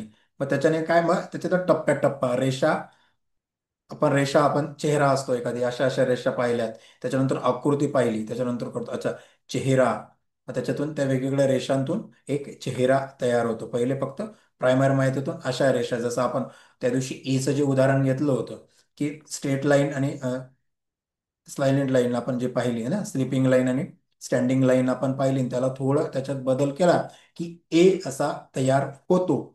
सुरुवातीला त्याला ए माहिती नाही परसेप्शनच्या याच्यामध्ये, पण काय आहे त्याला स्ट्रेट लाईन आणि स्लिपिंग लाईन ह्या दोन लाईन त्या मुलाला माहिती आहेत. मग यांचाच स्ट्रेट लाईन, स्लिपिंग लाईन आणि त्याला त्याच्यात बदल केला, त्यांचं एकत्रित करून त्याच्यानंतर मोठं त्याच्यासाठी ए हा मोठा ऑब्जेक्ट, कॉम्प्लेक्स ऑब्जेक्ट त्याच्यासाठी तयार झाला. म्हणजेच याच्यात हळूहळू हळू त्याच्यात ती हायरार्की आहे, त्याचा इथे अभ्यास किंवा ते ओळखायला सुरुवात इथं हायरार्किकल प्रोसेसिंगच्या माध्यमातून आपल्याला होते. द डेटा ड्रिव्हन अप्रोच हा जो आहे the completely based on the sensory input. Sensor म्हणजे मिळाल कम्प्लिटली डेटा ड्रिव्हन अप्रोच हा कसा आहे, bottom up processing is a driven by the actual sensory input rather than cognitive factor. जे cognitive factor आहेत त्याच्याशिवाय फक्त मिळालेला आहे, म्हणजे नवीन जी माहिती आहे की जी ब्रेनमध्ये अजून स्टोअर झालेला नाही. समजा एखादी नवीन पक्षी आपण अचानक पाहतो, त्या पक्षाला काय म्हणतात हे आपण माहिती नाही, आपल्या ब्रेनमध्ये आपण त्याचं कधी पिक्चर पाहिलेलं नाहीये, कधी काहीच आपण त्या गोष्टीबद्दल काहीच माहिती नाहीये. म्हणून मग फक्त आपण त्या पक्षाचा रंग पाहतो, त्याचा स्ट्रक्चर पाहतो, त्याचा आकार पाहतो, तो कसा दिसतोय, किती छान दिसतोय, कसा दिसतोय ते आपण पाहतो. याला आपण डेटा ड्रिव्हन अप्रोच असं म्हणतो. The news in first analyse for basic features, त्याच्या बेसिक फीचरवरून तो काय त्याला म्हणू शकतात माहिती नाही, त्याचा असा त्या प्रकारचा आपण पक्षी अजून पाहिलेला नाहीये, पण तो फर्स्ट टाइम आपण पाहतो आहे. म्हणून त्यांनी म्हटलंय तर rather than cognitive factor actual sensory input, तर सेन्सरतून मिळाले की काहीतरी आहे, काहीतरी पक्षासारखा आहे, कुठला पक्षी आहे माहिती नाही, त्याच्याबद्दलची आपल्याला ब्रेनमध्ये जुनी अशी काहीही माहिती नाहीये. म्हणून डेटा ड्रिव्हन अप्रोच त्याला म्हटलं जातं. This approach the focuses on how sensory data is process the create perceptual experience. मग त्याचं परसेप्शन आपला ब्रेन त्या प्रमाणात काय करतो किंवा हा काय असू शकतो त्याचा आपण अनालाइज करायला सक्षम करतो. दिसतो तर पक्ष्यांसारखा आहे, आता पक्षी आहे एवढं मान्य आहे, पण कुठला, काय, त्याचे फीचर्स, मग त्याचा ओळखायला, त्याचा अभ्यास करायला आपण तिथे नंतर सुरुवात होते. The example when you are the expose to a new visual scene, म्हणजे आपण नवीन काही पाहतो, you first analyse the basic visual features such as a colour and shape, जे म्हटलं की कसा दिसतोय आणि कसल्या कलरचा आहे, before identifying and understanding the scene, म्हणजे बिफोर आपण ते कधी पाहिलं नाहीये, तसं पाहि आणि ओळख पण नाहीये आपण त्याला. म्हणून त्याला आपण डेटा ड्रिव्हन अप्रोच असं आपण म्हणतोय. खूप साध्या साध्या सिंपल अशा कन्सेप्ट आहेत दोन्ही टॉप डाऊन मध्ये पण आणि बॉटम अप मध्ये पण. Raw sensory data, features detection, hierarchical processing, data driven approach. मग आता same how bottom up processing work. Bottom up कसं प्रोसेसिंग वर्क करतं, काय करतं, तर सेन्सरी सेम त्याच्या याच्यावरती, तर सेन्सरी डिटेक्शन. तर सेन्सरी डिटेक्शन कसं करतो आपण, तर sensory receptor detect physical stimuli. Sensory काय करतात, फिजिकल स्टिम्युलीज पण आपण जे फाईव्ह सेन्स आहेत ते फिजिकलच असतात. फिजिकल स्टिम्युलीज जेव्हा ते दिसत आहेत, पाहत आहेत, अनुभवत आहेत, म्हणजे ते आहे समोर अस्तित्वात आहे, म्हणूनच ते त्याचा पाळतात. म्हणून the sensor receptor detect the physical stimuli from the environment. आपल्या आजूबाजूच्या वातावरणातल्या आजूबाजूच्या परिस्थितीतलं ते फिजिकल स्टिम्युलीला ते अनुभव करतात. म्हणून आपण करतो त्याच्या कशाच्या माध्यमातून, फाईव्ह सेन्सेसच्या माध्यमातून आपण करतो. ज्याचा एक्झाम्पल आपण पाहतो की photoreceptor in the retina detect light and convert into the neural signals. त्याचा तो सेन्सेशन ब्रेनपर्यंत पोहोचवतो मेसेज स्वरूपात. फीचर एक्स्ट्रॅक्शन जे पुढचं म्हटलं तर extract the basic features, edges, colour and texture. म्हणजे त्याचा ती रेषा कशी, रंग कसा आहे, पोत कशी, मूलभूत वैशिष्ट्ये आपण ओळखतो. मूलभूत काय आहे, त्याचा कलर कसा आहे, है ना, त्याचं टेक्चर कसं आहे, त्याचे एजेस कसे आहेत, या सगळ्या गोष्टींचा फक्त फीचर्समध्ये आपण इथे पाहतो. This stage involve the detection of fundamental elements of the stimuli. स्टिम्युलीचे फंडामेंटल जे आहेत फीचर्स आहेत, ते एलिमेंट्स आहेत, त्याचा इथे आपण जस्ट ऑब्झर्व त्या माध्यमातून आपण करत असतो. पुढचं आहे पॅटर्न रिकॉग्नायझेशन. याचं पॅटर्न कसं पाहतो आपण, तर combine features of from pattern of learn. आपण काय करतो, कंबाईन फीचर्स कसे, मग छोट्या छोट्या जिथं आपण ते हायरार्किकल प्रोसेसिंगची म्हटली होती, की एक छोटी, जसं आपण straight line, sleeping line, straight line वेगळी, स्लिपिंग लाईन वेगळी, त्याला थोडं केलं, थोडं वेगळं वाकवलं की ए तयार होतो. मग पहिले लाईन्स पाहिल्यात, मग त्याच्यानंतरून त्याचं एकत्रित, म्हणजे छोटे छोटे गोष्टीतून पुढे जाऊन एकत्रित पाहिलं, म्हणजे कंबाईन पाहिलं, छोटे छोटे वैशिष्ट्ये जोडून, म्हणजे लहान लहान तुकडे तुकडे जोडून एक मोठ्या याच्याचं एकत्रित रूप पाहणं, हे पॅटर्न रेकॉग्नायझेशन बॉटम ऑफ प्रोसेसिंगचं आहे. The formation of perceptual experiences. Formation कसं करतो आपण, मग the all features integrated to create a final perception. सर्वच्या सर्व घटक जे असतील, सर्व गोष्टी असतील, त्या एकत्र येऊन त्याचं पूर्ण परसेप्शन, म्हणजे पूर्ण अनुभवाचा त्याचा एक अर्थ लावून तो अर्थ तयार केला जातो. काही परत एक्झाम्पल्स बॉटम ऑफ प्रोसेसिंगचे आहेत. मी म्हटलं त्या पद्धतीने आपण अगोदरची पण एक्झाम्पल तुम्ही वाचून घ्या, ही पण घ्या, सोपी आहेत, आपल्याला ती कळतील, ते काही अवघड नाहीये. याचे काही लिमिटेशन्स आहेत बॉटम ऑफ प्रोसेसिंगचे. ते लिमिटेशन्स आपल्याला थोडे आपण बघूया. कोण थोडक्यात कोण मांडतं का, लिमिटेड कॉन्टेक्च्युअल इन्फॉर्मेशन आहे याच्यामध्ये, नीड्स कम्प्लीट सेन्सरी डेटा आहे, रिक्वायर आहे, डिटेल सेन्सरी डेटा रिक्वायर असतो, स्लोअर इंटिग्रेशन आहे, होतो, किंवा स्लोअर प्रोसेसिंग होत असते. ह्या लिमिटेशन्स आहेत. कोणी चर्चा करू शकतो, एक आपण थोडी चर्चा करूया. लिमिटेशन आहे, लिमिटेड कॉन्टेक्च्युअल इन्फॉर्मेशन नाहीये, असं त्यांचं म्हणणं आहे. हा, रणजित सर. हां, येस सर. आपण बॉटम अपचे जर लिमिटेशन्सचा विचार करताना, जसं आपण मग अशी बॉटम अपची बेसिक डेफिनेशन पाहिली, की ही रॉ डेटाच्या सेन्सरी इनपुट्सपासून होती, की ज्याच्यामध्ये आपल्याला कुठलाही कॉन्टेक्स्च्युअल म्हणजे त्याचा संदर्भ असा नसतो. म्हणजे त्याच्या संदर्भातली कोणतीही माहिती नसती. ती आपल्याला आपल्या सेन्सरी ऑर्गन डेटाप्रमाणे ती शोधावी लागते. हा आणि त्याच्याविषयी आपल्याला कुठली असा अनुभव किंवा माहिती नसते, परसेप्शन कुठली माहिती नसते. आणि मग ह्याच्यासाठी आपल्याला काय करावं लागतं, जास्त माहिती घेण्यासाठी, की आपल्याला त्याच्यासाठीचा जेवढा डिटेल्ड डेटा कलेक्ट करावा लागतो. तो डिटेल्ड डेटा कलेक्ट करताना, जसं आपण मगाशी पाहिले, की त्याचा आपण शेप किंवा त्याचा वेट किंवा त्याचा कलर, अशा वेगवेगळ्या ज्या आपल्या फाईव्ह सेन्सेसनी आपल्याला जे डेटा कलेक्ट करावे लागतात, त्याच्यात डेटा कलेक्शन जास्त लागतं. आणि हे सगळं करताना आपल्याला ही प्रोसेस एक स्लो होती, कारण प्रत्येक आपला जो आपण डेटा कलेक्ट करतो, ते डेटा कलेक्ट करताना सेन्सरी ऑर्गन्सकडून आपल्याला जो डेटा इनपुट मिळतो, त्या डेटा इनपुटमध्ये आपल्याला कुठलंही प्रायर नॉलेज किंवा एक्सपिरियन्स नसल्यामुळं ही प्रोसेस स्लो असते. Yes sir. Yes. Good good. कोणी याचं एक्झाम्पल देऊ शकेल, लिमिटेड कॉन्टेक्च्युअल इन्फॉर्मेशन मध्ये काय होतं, रणजित सर सोडून? हा, श्रीराम सर.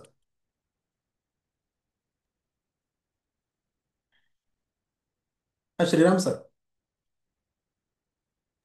हा, आवाज येतो का? हो, येतोय येतोय सर. हा, सर, या प्रोसेसिंगमध्ये एक लिमिटेशन असं जाणवतंय की लिमिटेड कॉन्टेक्स्चुअल इन्फॉर्मेशन असते. त्यामुळे अ, बऱ्याचदा केसेसमध्ये एक प्रकारचा भ्रम तयार होतो की ॲक्च्युली ते स्टिम्युले जे मिळाले, जे सेन्सरी ऑर्गनकडनं आपल्याला मिळतंय, ते खरोखर ते आहे, अस्तित्वात आहे किंवा नाही. म्हणजे यात बऱ्यापैकी मिसकन्सेप्शन होऊ शकतं किंवा भ्रम निर्माण होऊ शकतात. कारण हे इनिशियल लेवल प्रोसेसिंग असल्यामुळे ते एक लिमिटेशन्स आहे त्याचे. दुसरं मला एक हे करायचं होतं, डिस्कस करायचं होतं तुमच्यासोबत की बॉटम अप प्रोसेसिंग ही इनिशियल प्रोसेसिंग आहे मला असं वाटतं. Exactly exactly. आपलं म्हणजे जेव्हा एखादं लहान बाळ जेव्हा शिकतं तेव्हा ते खरं म्हणजे बॉटम अप पासूनच शिकायला सुरुवात करतं. Correct correct sir. म्हणजे बॉटम अप तेव्हा त्याचा बाकीचा रॅशनल वगैरे आणखी सद्सद्विवेक बुद्धी जागृत झालेली नसतं. त्यामुळे त्याला जे काही इनपुट्स मिळतात एन्व्हायरमेंटमधनं ते सर्व गोळा करायचं असतं आणि तो त्या पद्धतीने गोळा करतो. त्याला लिमिटेशन आहेत, पण ती शिकण्याची प्रक्रिया आहे, ती करावीच एक्झॅक्टली. लागते, येस येस. असं एक जाणवत आहे. Correct sir. Good. 100% correct. Thank you sir. Yes Shyam sir. Sir, bottom up प्रोसेसिंगमध्ये प्रिव्हियस आपल्याकडे डेटा नसल्यामुळे किंवा आपल्या मेमोरीमध्ये प्रिव्हियस डेटा अवेलेबल नसल्यामुळे बऱ्याच वेळेला आता सांगितलं सराप्रमाणे भ्रम निर्माण होतो. पण भ्रम निर्माण झाल्यामुळे आपल्या कार्यामध्ये चुका होऊ शकतात एक्झॅक्टली. गुड. की त्या आपल्याला तो डाटा नाहीये पण आपण त्याचं परसेप्शन चुकीचं केलेलं आहे. एखाद्या यंत्र आवाज येत नाही पण त्याला आपण हात लावला, मग त्यामध्ये अपघात झाला. तर अशा अपुऱ्या माहिती किंवा प्रिव्हियस आपण रेकॉर्डेड माहिती नसल्यामुळे चुकीचं परसेप्शन याच्यामध्ये निर्माण होऊ शकतं. Yes correct sir. Correct. Thank you sir Shyam sir. Yes Pragya ma'am. Sir, खूप इम्पॉर्टंट आहे एक्सपिरियन्स आणि पास्ट एक्सपिरियन्स आणि एक्सपेक्टेशन्सची माहिती असणं. कारण अदरवाईज हे जे तिन्ही आपण लिमिटेशन्स बघितले त्याचा इफेक्ट हा ब्रेनवर मॅसिव्हली होऊ शकतो. कारण ब्रेन याच गोष्टींसाठी गोष्टी लक्षात ठेवतं, म्हणजे कंपार्टमेंटलाइज करून जे महत्वाच्या गोष्टी आहेत त्याच्यासाठीच तो बॉटम अप प्रोसेसिंग यूज करेल. पण जर आपल्याला फॉर एक्झाम्पल गाडी चालवतो आणि दरवेळी आपल्याला आत गाडीत बसून गिअरला हात लावून सगळं फील करून सेन्स करून करायला लागलं तर that will create a lot of tiredness and exhaustion for the body also. Madam गाडी चालवण्याचं आपलं बॉटम अप प्रोसेसिंग म्हणजे ज्यावेळेस तुम्ही न्यूली आपण गाडी शिकतो आहोत त्यावेळेस आपण बॉटम अप प्रोसेसिंगचा यूज होईल. पण जर आपण बऱ्याच प्रकारे अनुभव आलेला आहे, आपण बऱ्याच दिवसांनी गाडी चालवतो आहोत, तर तिथे आपण टॉप डाऊन प्रोसेसिंगसाठी ते वर्क करेल ड्रायव्हिंगचं एक्झाम्पल. पण correct madam. Thank you Pragya madam. Yes Shalaka ma'am. Sir, मला एक उदाहरण द्यावं असं वाटतं. आता आपण जे दोन रेफरन्स घेतले की आपल्याला डाटा कमी असल्यामुळे इन्फॉर्मेशन कमी असल्यामुळे काही चुकू शकतो. त्या बाबतीत आपण लहान मुलांचं उदाहरण घेऊ शकतो की लहान मुलांना माहिती नसतं की गार गरम. समजा खेळताना चुकून गरम तव्याला किंवा काही त्यांना हात लागला तर ते त्यांचं शिकतातच. म्हणजे मगाशी सर म्हटले तसं की इट्स अ इनिशियल प्रोसेस, शिकण्याची प्रोसेस असते बॉटम अप. त्यामुळे मुलांना माहिती नसतं की तवा गरम आहे त्याचा काय परिणाम होतो. त्यामध्ये आपण जरी सांगितलं तरी ते हात लावतात आणि त्यांना चटका बसल्यानंतर मग ते त्यांच्या मेंदूमध्ये राहून जातं की गरम ह्याचं संवेदना काय होऊ शकते. बरोबर मॅडम. येस सुनयना मॅडम, आपण पण हात वर केला होता.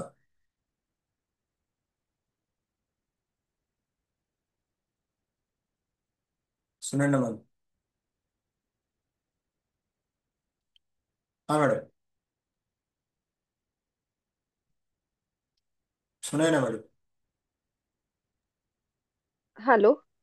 हा सर, मला एक म्हणायचंय की बॉटम अप प्रोसेसिंग मध्ये आपण म्हणजे परसेप्शनची सुरुवातच सेन्सरी इन्फॉर्मेशन देऊन होते. म्हणजे आपल्याला प्रत्येक वेळी मेंदूला सेन्सरी इन्फॉर्मेशन प्रोव्हाइड करावी लागते. मग नंतर मेंदू त्याला प्रोसेस करणार, त्याचा अर्थ लावणार. त्यामुळे ही प्रोसेस थोडीशी वेळखाऊ असू शकते किंवा थोडं स्लो प्रोसेसिंग होऊ शकतं या बॉटम अप प्रोसेसिंग मध्ये. बरोबर आहे. आपण हे जे हा एक त्याचा म्हणजे ड्रॉबॅक असू शकतो. हा स्लोअर प्रोसेसिंग हा जो आहे द थर्ड पॉइंट आपण आता सध्या तुम्ही बरोबर थर्ड याच्यातला स्लोअर इंटिग्रेशनचा जो आहे तो मुद्दा आपण घेतला की आपण खालून वर पर्यंत प्रक्रिया येतं ती हळूहळू येत असल्यामुळे पूर्ण आकृती म्हणजे त्याचं प्रॉपर परसेप्शन तयार होईपर्यंत वेळ जातो. त्याच्यामुळे ती हळू होते. तो एक करेक्ट. थर्ड याचं स्लोअर इंटिग्रेशनचं तुम्ही जो उदाहरण आता दिले, correct madam, Sunaina madam.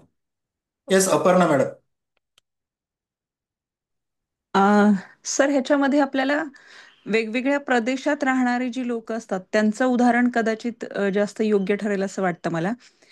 For example जर समजा बर्फाळ प्रदेशात येणारी जी फळं आहेत तर ती तिथल्या लोकांना चांगली माहीत असतील, पण आपल्या म्हणजे उष्णकटिबंधीय ह्याच्यातनं जाणारी जी माणसं असतील त्यांना ती फळं माहीत नसतील किंवा त्यांची नावं माहीत नसतील. मग ते रिलेट करतील की आपल्या भागातल्या या फळासारखं हे फळ लागतंय किंवा दिसतंय. म्हणजे फॉर एक्झाम्पल किवी आणि चिक्कू त्यांचा रंग सारखा असतो पण टेक्स्चर सारखं नसतं. सो ह्याच्यामध्ये असं म्हणता येईल की लिमिटेड डेटा असल्यामुळं किवीला आपण चिक्कूशी रिलेट करतो आणि त्याचं स्लोअर इंटिग्रेशन होतं. म्हणजे ते किवी पाहिल्यानंतर पहिल्यांदा चिक्कू आठवला जातो किंवा त्याचा रंग सिमिलर असतो पण टेक्स्चर सिमिलर नसतं. आणि मग ह्याच्यामुळं या सगळ्या प्रोसेसमध्ये वेळ लागतो only because of the limitations. Exactly thank you ma'am. Sir. Good ma'am, correct correct. पण सगळ्यांनी आपण जवळजवळ तिन्ही लिमिटेशनचं आपण मिक्सअप असं एक्झाम्पल आपण दिलं. तर लिमिटेड कॉन्टेक्च्युअल इन्फॉर्मेशन मध्ये आपण पाहतो की प्रायर नॉलेज नसल्यामुळे त्या गोष्टीविषयी ते संदर्भ आपल्याकडे लिमिटेड असल्यामुळे त्याच्यामुळे काय होतं, चुकीचं जे परसेप्शन आहे, चुकीची माहिती लागू शकतं. स्पेशली जेव्हा असं गुंतागुंतीची अवस्था असते किंवा कन्फ्युजन स्टेट येते, बऱ्याच वेळेस इथं ज्यावेळेस आपण डिसिजन मेकिंग करतो, डिसिजन मेकिंग मध्ये याचा डिसिजन बऱ्याच वेळेस चुकतं आपलं. तर त्याला लिमिटेड कॉन्टेक्च्युअल इम्पॉर्टन ऑफ प्रोसेसिंगचा, की त्याच्याकडे प्रायर नॉलेज त्या गोष्टीचं नाही आहे, कॉन्टेक्च्युअल प्रॉपर असा इन्फॉर्मेशन त्याच्याकडे नसल्यामुळे कन्फ्युजन असं स्टेज असतं. मग त्याच्यामध्ये एक काहीतरी डिसिजन घेऊन मी मोकळा होऊन जातो. हे लिमिटेड कॉन्टेक्च्युअल इन्फॉर्मेशनचं आपल्याला उदाहरण देता येईल की तिथे ते चुकतं आपलं डिसिजन, कारण की कळत नाही आपल्याला नेमकं काय करायचं. अगोदर अशी परिस्थिती कधी आलेली नाहीये, पण आता माझ्या समोर अशी गुंतवणूक काय नेमकं करावं कळत नाही. अशा वेळेस मी डिसिजन घेऊन मोकळा होतो अशा सिच्युएशनमध्ये. म्हणून आपण इनॅक्युरेट परसेप्शन त्यावेळेस होतं. रिक्वायर्ड डिटेल डेटा हा अपेक्षित असतो, पण तो इथे रिक्वायर्ड नाही. म्हणजे रिक्वायर असला तरी तो उपलब्ध नाहीये. का उपलब्ध? कारण की मिळालेले जे डेटा आहे हा एक तर न्यू आहे. म्हणून तो न्यू परसेप्शन तयार करण्यासाठी करण्यासाठी पास्ट एक्सपिरियन्सेस नसल्यामुळे तो अनक्लिअर आहे. तो कसा आहे, काय आहे, नेमका त्याचा कलर दिसतोय, स्ट्रक्चर दिसतोय, पण हे नेमकं याचं काय असतं हेच ब्रेनला माहिती नाहीये. म्हणून मग त्याचा अर्थ लावण्यासाठी, त्याला परसेप्शन त्याला त्याचा हे करण्यासाठी बॉटम अप प्रोसेसिंग मध्ये बऱ्यापैकी स्ट्रगल ब्रेनला आपल्याला त्या याच्यामध्ये करावा लागतो. म्हणून मग बऱ्याच वेळेस ते परत परसेप्शनचं तिथं चुकतं.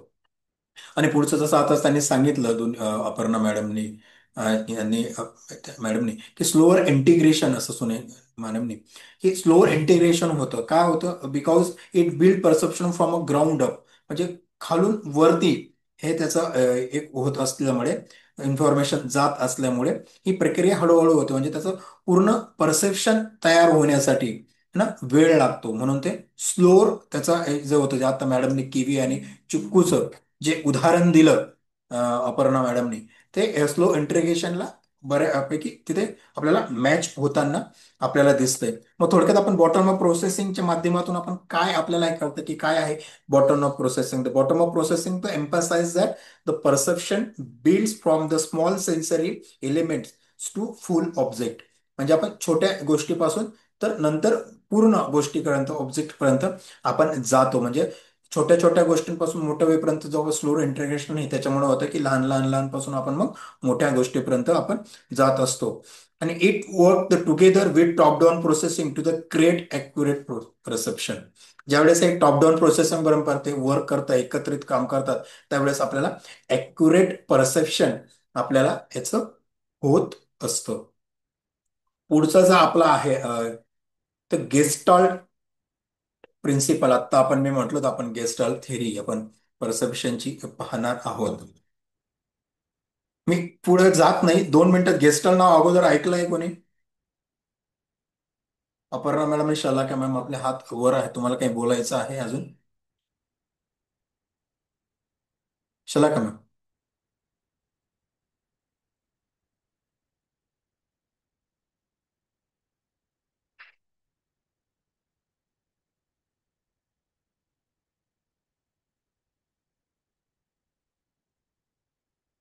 मला सर तुमचं नाव येत नाहीये, झूम युजर म्हणून येत आहे, मी तरी तुम्ही हात वर केलाय तसंच व्हिडिओ मध्ये, म्हणून तुम्हाला मी हे करा, अनम्यूट करा, स्वतःला बोलू शकता.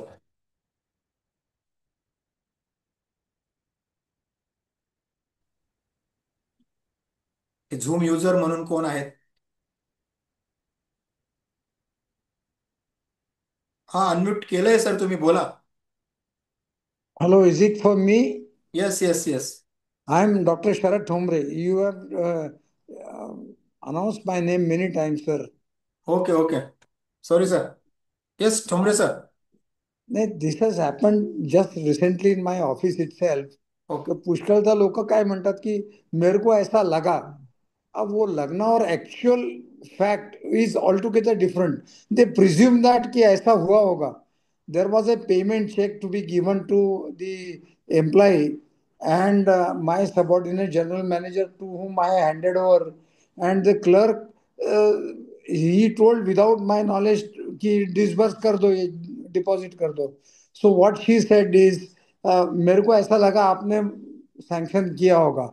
सो वो लगना जो प्रतिक्रिया है, that is without understanding what actually must have transpired between two of us, which was not to be paid but was paid. Yes तो ये सर. परसेप्शन डिफरेंस है ना ये उसका, एक्झॅक्टली लड़की का एक्झॅक्टली भी. This. Yes yes yes sir, yes correct example in daily to daily life. Great sir, great Sharad sir. Yeah. Yes Shalaka ma'am, can you speak something?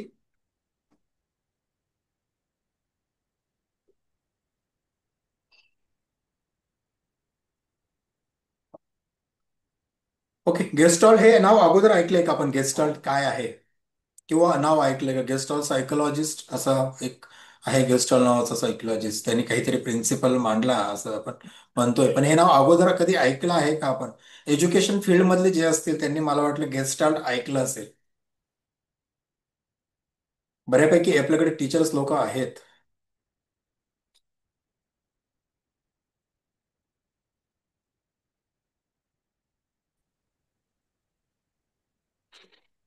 मी थोडं चर्चा करून मी थांबवणार, मी गेस्टाला चालूच करत नाहीये, कारण ती पूर्ण थिअरी आपल्याला एका याच्यामध्ये उद्या संपवावी लागेल. उद्या पण आपण 4 वाजताच घेणार आहोत. पूर्णची पूर्ण थिअरी आपण एका याच्यात संपवू, कारण ती एकत्र थिअरी बऱ्यापैकी लॉंग आहे, ती आपल्याला एकत्रित संपवणं खूप गरजेची आपल्याला आहे. कारण मग नाहीतर ते थोडं त्याचं परत एम्बिग्युअस एक सिच्युएशन्स परत तयार होते, म्हणून ते आपल्याला, कारण प्रत्येक याच्यातला डिफरन्स पण आपल्याला कळायला पाहिजे. तशा मी नोट्स टाकीलच त्याच्या डिफरन्सचा, पण तरी आपल्याला माहिती पाहिजे. Yes Pragya madam. Sir actually मी रेफरन्स देऊ शकते काउन्सिलिंग प्रोसेसमधून, कारण तिथेच आम्ही जस्टॉल थेरी वापरतो. ओके.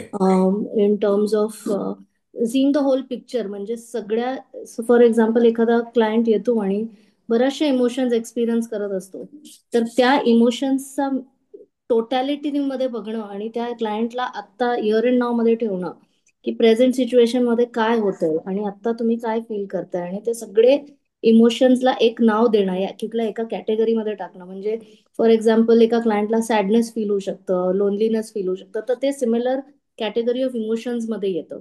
तर तशा प्रकारे to understand that better for the client, त्याला ते जेस्टॉल थेअरी वापरतात. I am not sure sir की हे जेस्टॉल प्रिन्सिपल जे आपण डिस्कस करणार ते सेम आहे, पण या प्रकारचं आपण काउन्सिलिंग मध्ये वापरतो म्हणून जेस्टॉल्ट म्हणून मला ते आठवलं.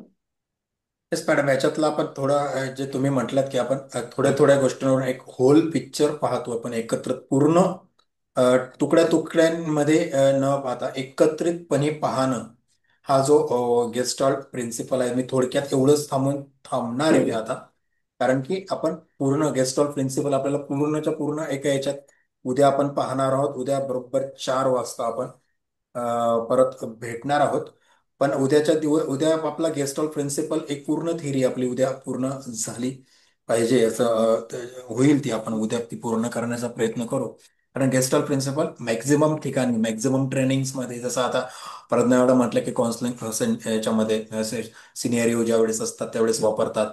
ज्या जे कॉर्पोरेट ट्रेनिंग्स असतात, तर कॉर्पोरेट ट्रेनिंग्समध्ये सुद्धा गेस्टॉल प्रिन्सिपलचा उपयोग होतो.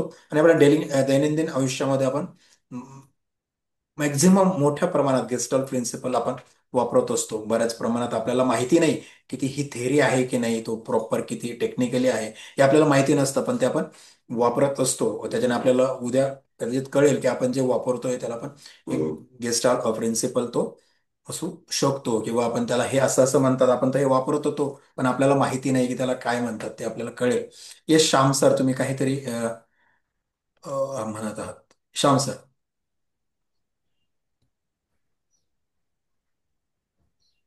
सर, ट्रेडिंग सायकोलॉजीमध्ये अ, गे हा गेस्टॉल्ट प्रिन्सिपल वापरला जातो. तिथे काय येस. होतं की कुठलाही आपण ट्रेड घेत असतो तर एका विशिष्ट माहितीवर नाही घेत, त्या अनेक तुकड्या तुकड्यामधील माहिती एकत्र करून त्याला कॉम्बिनेशन करून त्याचा एक एकत्र पिक्चर बनवतो, त्याला बिग पिक्चर म्हणतो. स्मॉल पिक्चर्स कंटिन्यू म्हणजे जमा करून त्याचा एक बिग पिक्चर ठरवतो. जसं क्रूडच्या प्राइस आहेत, गोल्डच्या प्राइस आहेत, इंटरनॅशनल इकॉनॉमी आहे, हे सगळं एकत्र करून त्याला आम्ही आमच्या ट्रेडिंग सायकोलॉजीमध्ये गेस्टॉल्टचा त्याचा तो उपयोग आम्ही करतो. Yes sir, good. Share market मधलं सरने ट्रेडिंगचं एक छान उदाहरण आपल्याला दिले की त्याच्यामध्ये गेस्टाल सायकोलॉजीचा, गेस्टाल प्रिन्सिपलचा वापर होतो. Good. Yes Shriram sir. Thank you Ram sir. Sir, gestalt principles हे एक थिअरी टाईप आहे. म्हणजे ते गेस्टॉल्ट नावाचा कोणी एक शास्त्रज्ञ होऊन गेला असं नाही. मला वाटतं it's a group of scientist, they have form this theory, असं कुठेतरी वाचल्यासारखं वाटतंय. ओके. आणि थोडक्यात म्हणजे असं आहे की ती कनेक्टिंग द डॉट्स, म्हणजे आपल्याला जे काय थोडे थोडे इनपुट्स जिथनं मिळत असतील ते घेऊन ते डॉट कनेक्ट करायचे आणि त्या याचं पूर्ण विश्लेषण करायचं, अशा एक प्रकारची कार्यपद्धती आहे असं वाटतं ही. Yes sir, correct. बऱ्याच प्रमाणात तुम्ही पोहोचलात गेस्टालच्या. गुड. बाकीच्यांनी नाही ऐकले कधी गेस्टाल? मी म्हटलं की आपण बऱ्याच प्रमाणात एज्युकेशनमध्ये तर बऱ्यापैकी एज्युकेशन वाल्यांनी तर ऐकलं असेल, कॉर्पोरेट वाल्यांनी ऐकलं असेल, कॉर्पोरेट ट्रेनर बऱ्यापैकी यूज करतात. Yes Ranjit sir. Hi. Yes sir. नाव आणि ही थेअरी ऐकली होती, पण बेसिक त्याचं जे आपण कन्सेप्च्युअल अंडरस्टँडिंग म्हणतो की ही नक्की थेअरी काय आहे आणि त्याचं कसे त्याचे म्हणजे घटक म्हणतो, इंटिग्रेट्स काय आहेत, ते कधी त्याचे डिटेल वाचले नव्हते. म्हणजे ते नुसतं इंडस्ट्रीमध्ये नाव कानावर येत होतं. पण हे आत्ता वाचताना, आता जेव्हा हे पुस्तक वाचतोय तेव्हाच पहिल्यांदा त्याची थेअरी आणि अशा डिटेल्स काही आहेत ते लक्षात आलं. म्हणून ओके मी ओके ऐकत सर. होतो की कसं कसं काय काय आहे. Yes sir, yes sir, good. आपण उद्या पाहूया प्रॉपर गेस्टाल प्रिन्सिपल, त्याचे काही उदाहरणं पण पाहूया, त्याचे काही आपल्या समोर काही एक्सपेरिमेंट पण आहेत का ते पण आपण बघूया. Yes Apurna madam. अ, नाव म्हणजे थोडंसं असं आठवतंय सर की कॉर्पोरेट ट्रेनिंग्समध्ये सुरुवातीला एक फॉर्म्स द्यायचे की तुमची पर्सनॅलिटी काय आहे किंवा तुम्ही कसा विचार करता, ते ॲसेस करण्यासाठी. आय गेस त्याच्यासाठी हे गेस्टॉल्ट प्रिन्सिपल वापरलं जायचं. कारण बरोबर या कॉर्पोरेटमध्ये विषयातनं फार आणि हे कॉर्पोरेटमध्ये इफेक्टिव्ह. कॉर्पोरेटमध्ये कुठल्या एरियासाठी कुठला माणूस परफेक्ट आहे हे त्या माणसाला स्वतःला माहित नसतं. पण हे ते जे क्वेश्चन्स दिले जातात तर त्याच्यावरून तुम्ही जे इंटरप्रिटेशन करता त्याच्यानुसार तुमचे स्ट्रेंथ त्यांना कळतात आणि they accordingly send you to that particular section or area, असं आठवतंय सर. थँक्यू. तुम्ही थोडं गिलफोर्ड कडे गेलात अपर्णा मॅडम.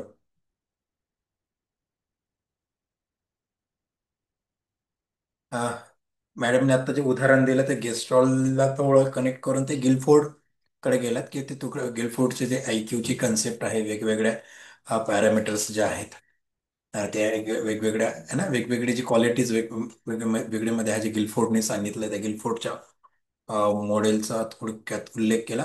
हरकत नाही मॅडम, पण प्रयत्न केला. गेस्टारला थोडक्यात आपण सुरुवातीला बोललात, पण नंतर गिलफोर्ड पण चांगले आहे की आपल्याला गिलफोर्डची आपल्याला माहिती, कारण गिलफोर्ड पण आपण पुढे शिकणार आहोत. गिलफोर्ड आपल्याला माहिती असणं, गिलफोर्ड पण माहिती IQचं मल्टिपल इंटेलिजन्स जो आहे, मग तो त्यांनी गिलफोर्डनी त्याला मांडला. हरकत नाही, उद्या आपण शिकूया गेस्टॉल प्रिन्सिपल. आपण सर्व आज वेळेवरती जॉईन झाला होता 4 वाजता, त्याच्यासाठी आपल्या सर्वांचं खूप खूप धन्यवाद. पण उद्या पुन्हा 4 वाजताच भेटणार आहोत, थोडं लवकर. चालू करतोय काल म्हटले म्हणून म्हणून थोडा कव्हरिंग होतो आणि थोडं चांगली चर्चा आपल्याला त्याच्यातून करता येते. पुन्हा एकदा धन्यवाद. काही प्रश्न नाहीयेत असं वाटतंय, तरी मग थांबतोय.